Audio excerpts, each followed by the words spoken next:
Vous êtes à l'écoute d'un nouvel enseignement du pasteur Corinne du Centre Apostolique EZ37M. Je refais un petit audio afin de compléter mon partage et que cela soit peut-être plus clair pour chacune d'entre vous. Si nous prenons l'apôtre Paul, et je vous invite à aller dans Acte 9, celui-ci était juif. Et malgré sa jeunesse, lors de la mort d'Étienne, il faisait déjà partie du Sanhédrin, qui en fait était le tribunal religieux de l'époque. Paul avait été élevé dans l'obéissance à la loi et à la piété juive. Cependant, nous savons que Paul croyait servir Dieu lorsqu'il assista à la persécution d'Étienne. Il avait du zèle pour son Dieu, un zèle excessif d'ailleurs pour les traditions de ses pères. Nous savons que Paul, croyant servir Dieu, organisa la persécution des chrétiens et partit sur la route de Damas. Et en fait, c'était un leader. Et c'est là qu'il fut arrêté par Christ lui-même sur ce chemin de Damas. Paul fut complètement transformé par cette rencontre et il devint l'apôtre Paul que nous connaissons au travers des Écritures, un véritable leader pour Dieu. Vous connaissez toute cette histoire. Mais alors pourquoi je vous parle de Paul ? Paul a été choisi dès le ventre de sa mère pour être un apôtre, pour être un leader. Il le dira lui-même d'ailleurs dans Galates chapitre 1 verset 15.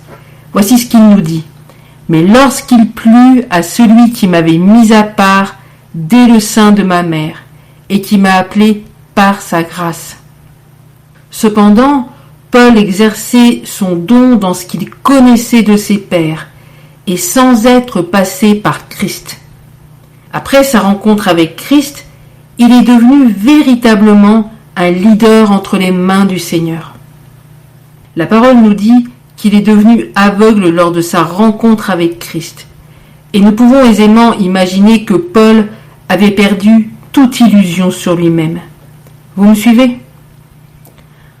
Ensuite vient l'intervention de Ananias, à qui le Seigneur dit « Va, car cet homme est un instrument que j'ai choisi pour porter mon nom devant les nations, devant les rois et devant les fils d'Israël. » De la même manière, à l'instar de Paul, nous pouvons être nés dans une famille chrétienne, être bercés dès notre plus jeune âge par les louanges de notre maman, être versés dans les Écritures, avoir un véritable appel sur notre vie. Mais si nous le manifestons avant même une rencontre avec Christ, nous le manifesterons dans la chair et non comme Dieu le veut. Et ce n'est en fait qu'au moment où nous perdons nos illusions sur nous-mêmes et que nous lâchons tout entre les mains de Dieu que cet appel commence à prendre son sens.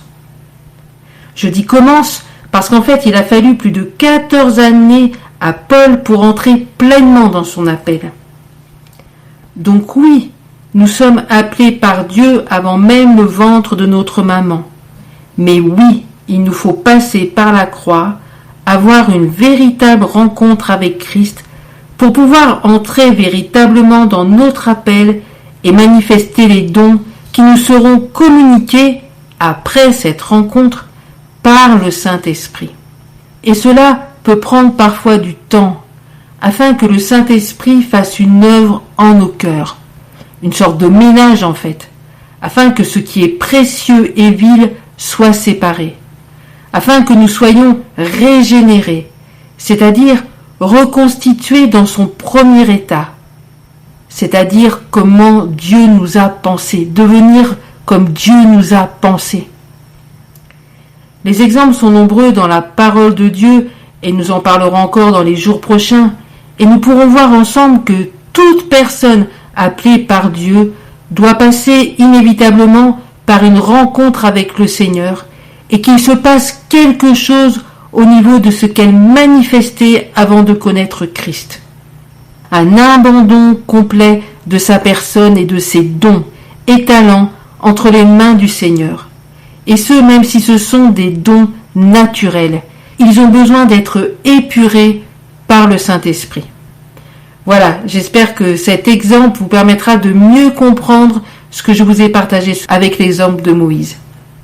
Que Dieu vous bénisse, n'hésitez pas à poser vos questions, je suis à votre écoute. L'armée de Dieu est en marche et vous en faites partie. Amen. C'est fini pour cette capsule. Le pasteur Corinne est à votre écoute pour répondre à vos questions et vous la retrouverez très bientôt pour un nouvel enseignement.